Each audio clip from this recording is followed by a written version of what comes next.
My favorite part about working as a software engineer used to be the software engineering part. Coding, debugging, all that good stuff. But that has changed. Now my favorite part are the humans. I realized that humans are interesting and complicated. So I started to try to learn more about the human behaviors, emotions, and how it affects the work. If you are also a human, come say hi. I would love to chat to you about the human and the software parts of your work. But I have to warn you, I have about 20% success rate remembering people's names when we introduce each other. Usually, one of two things happens. Either my brain is on autopilot and I don't focus enough and I miss the name. Or if I focus, I get stressed about a social situation and my brain goes into tunnel vision. It's like, we'll be introducing each other. What's my name? Marek. That's what we'll say. Hi, I'm Marek. Marek. No. Hi, I'm Marek. And I missed your name. And even though I know this about myself, it's so hard to notice when it's happening and to prevent it. I have to focus all my attention and focus everything on getting the other person's name. Whether it's autopilot or tunnel vision, these things are also very common in software engineering. And they are very costly. So today, I'll talk about how to spot these things and how to correct them. We'll talk about how to take a step back. Here's the agenda. First, we're going to take a look at the theory. What does it mean to do things on autopilot? What does it mean to have tunnel vision? Where do they come from? And what exactly is the problem with them? Then we're going to take a look at autopilot and tunnel vision in individual software engineers' work. We're going to go through some examples at different levels and see how we can fix it. And then we're going to take a step back and talk about organizational tunnel vision. So let's start. How do we actually define these terms? When you're on autopilot, it means you're performing tasks without actually paying attention to them. Your brain prioritizes instinctive response over more deliberate thinking. You can see it, for example, when doing household chores or repetitive tasks at work. Your brain is in battery saver mode. It's not fully engaged. Tunnel vision is a bit similar, but slightly different. It's when you focus all your attention on a specific narrow part of work or a small task. An example can be seen in sports. A player might be so focused on scoring a goal that they don't see teammates who are in a better position. What do these two terms have in common?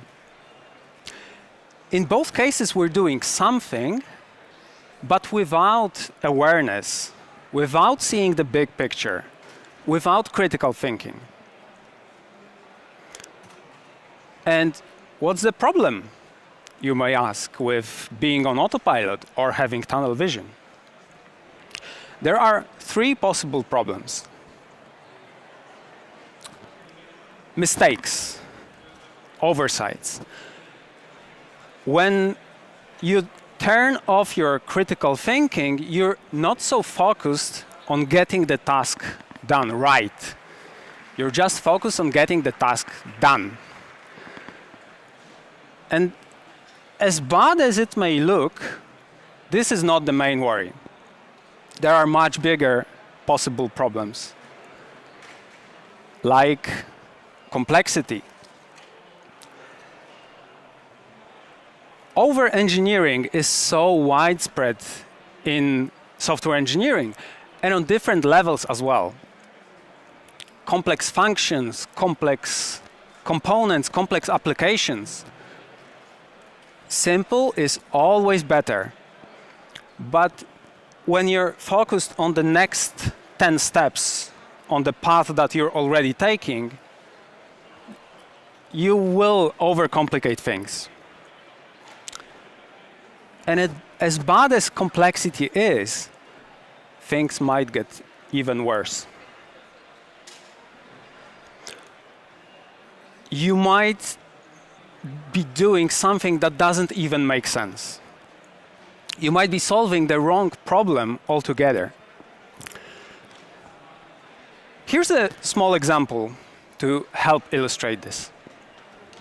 Imagine you have a user's database and you notice there are duplicates. So in order to fix it, you write a script which scans the database, sorts the entries, and removes the duplicates. Does it work? It does. But it does not make sense. The underlying actual problem is that we're missing some database constraints. We are over-engineering things and not solving the actual underlying problem.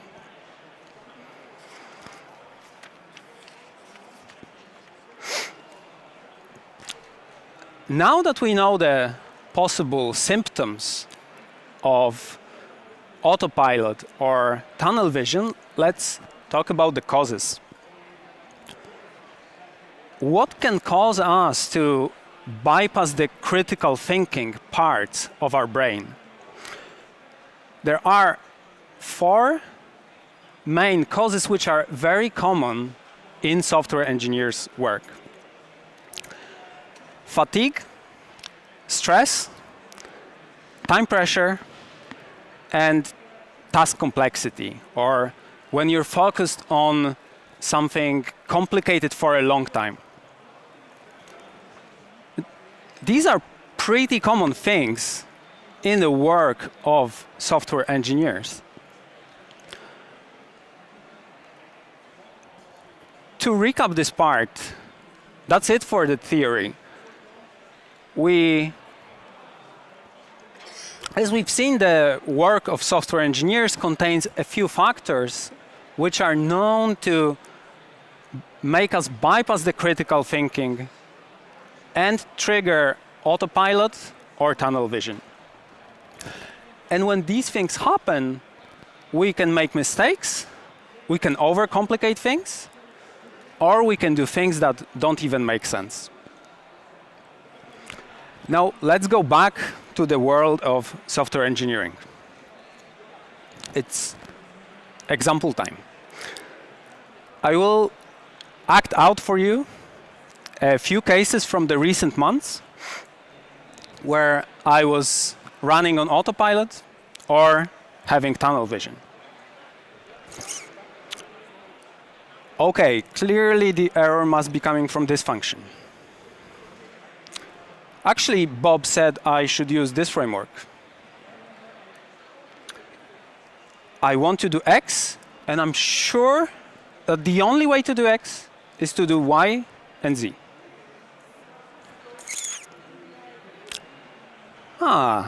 This feature was implemented this way, so my similar feature should also be implemented this way.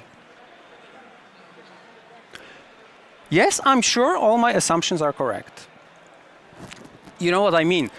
Thinking without critical thinking. What's the cure? To take a step back. Let me explain. Imagine you're working on some kind of problem. Your decisions can be represented as a series of steps, following some steps, and suddenly you realize that you're stuck. You don't know what to do. Things look bad, complicated, and there's no way out. So we take a step back, reevaluate the decisions we took. And the premise here is that sometimes we will make bad decisions. We'll go down the wrong path because we make a bad choice or we fail to consider some alternatives. And the tricky part is that you might not even realize you're on a wrong path, or you may realize it too late. The solution might be very simple and somewhere else. So in practice, how do you take a step back? I have two concrete strategies.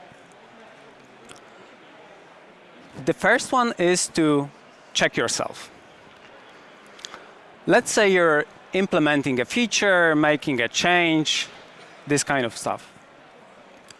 From time to time, ask yourself, what's the goal that I'm trying to reach?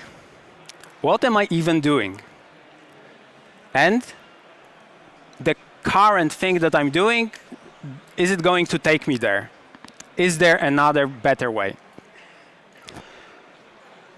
This forces you to take a step back and re-examine the decisions you took. A good analogy, it's like flying on autopilot. I'm not a pilot, but I've seen some movies, and you never turn on the autopilot and leave it. If you do, you'll either crash or you'll find yourself over the North Pole. So you have to check in every now and then to make sure you're still on the right path. And pay attention to anything that looks complicated.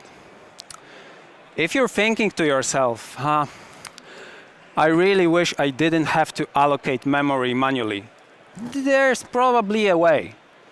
If you're bending over backwards, take a step back. The second approach that helps is asking for help. But it has to be in writing. It happens all the time that I have a problem, and as soon as I write a Slack message, an email, or fill in a ticket where I describe everything, it's obvious that I missed something and the solution jumps out at me. It's important that you do it in detailed writing. Talking doesn't always work because talking doesn't force you to be so structured. Writing forces you to be thorough and to explain everything step by step. Doing that helps you re-examine your assumptions and decisions and make sure you do the right thing. If you don't have anyone you can ask for help, there's another technique you can use: rubber duck debugging.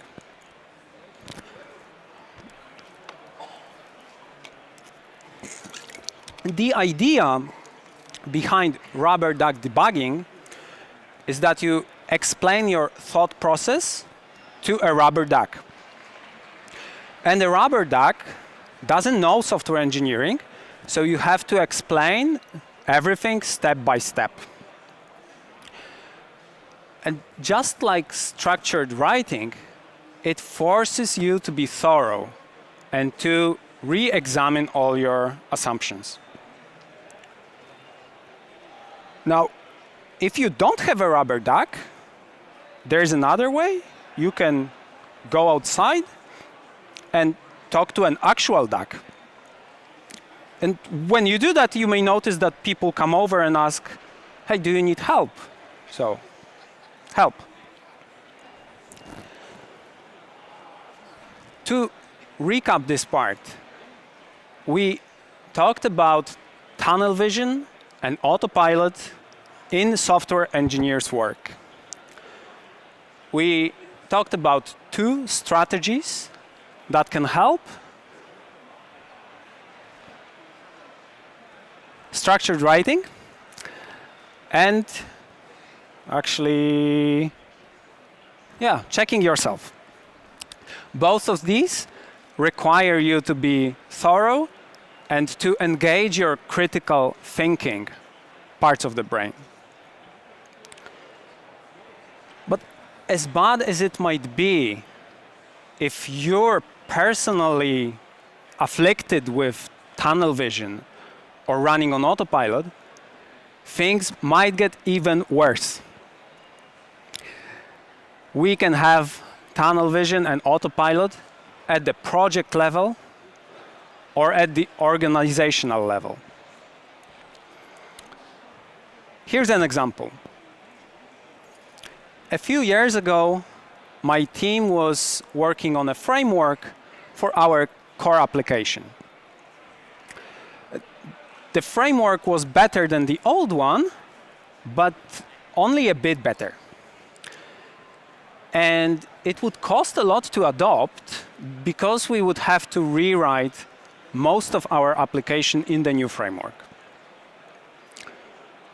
We launched it, and we got zero adoption. And why? Because no one took a step back. Did you ever work on a project which was too complicated or didn't make sense? Or did you have a project proposal which you put forward and someone says there's actually a much simpler way? I will now share with you my secret weapon for dealing with software projects. I discovered this technique completely by chance.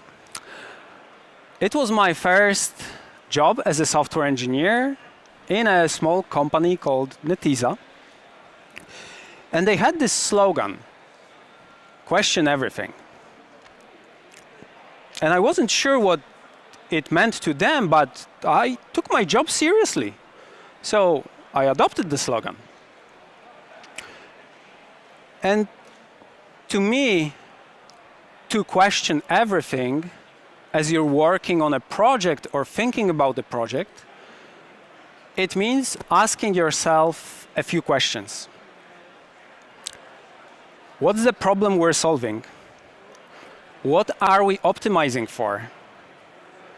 Does the current solution take us there? And is there a simpler way? That's it. That's the whole technique. Question everything. It might not come naturally to you. You might be reluctant to question everything too much. But you will not be perceived as incompetent.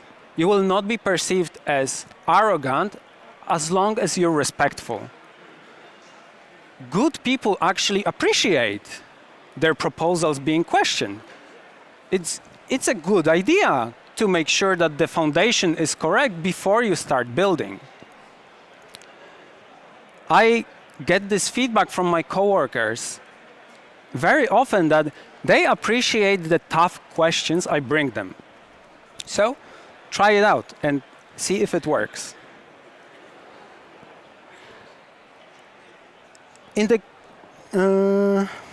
one thing I have to clarify. If a proposal doesn't make sense, doesn't mean we should throw it out and call it a day. If someone is proposing something, it means there is an underlying problem. Even if the proposal doesn't make sense, we should understand the underlying problem. In the case of our framework, the underlying problem was that we didn't have the right abstractions in our application. We were trying to tune the existing approach without enough of it taking a step back. Which brings me to my last and biggest potential issue: lack of strategy.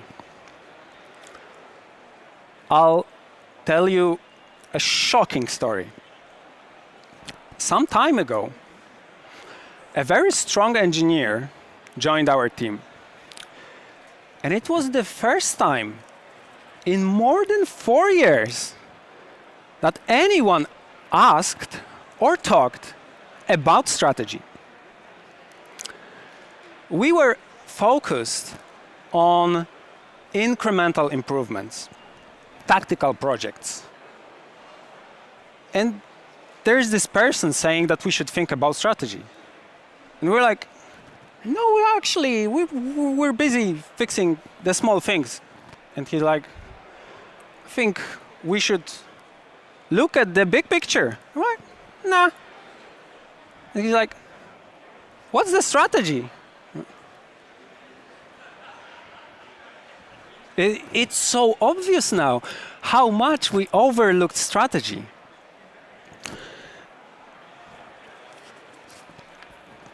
That's the last suggestion I have for you, especially if you're in a leadership position. Strategize. Does your architecture make sense? What kind of problems do your engineers have to face day in and day out? Can we come up with a structure that unlocks more opportunities, more innovation? Does the setup make sense? And it's important that you do this even if you're busy with the tactical work. Otherwise, you may find yourself that you were running on autopilot for the last 4 years.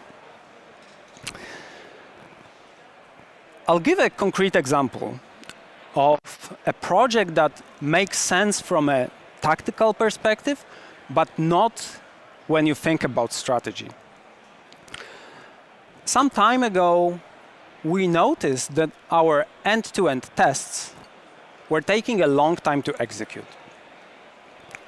So we set out on the project to parallelize them and join the results, which made them faster. But what it also did was incentivizing people to write even more end-to-end tests. And end-to-end tests are expensive to maintain, not only from performance perspective. The right thing to do would be to take a step back and reevaluate our testing strategy. We did not do that. And we paid a heavy price for that a couple of years later. To recap, we talked about tunnel vision and autopilot for projects and organizations. And 2 strategies that can help: questioning everything and strategizing. So to take a step back means to slow down and have a look at the big picture. Do the things I'm doing make sense?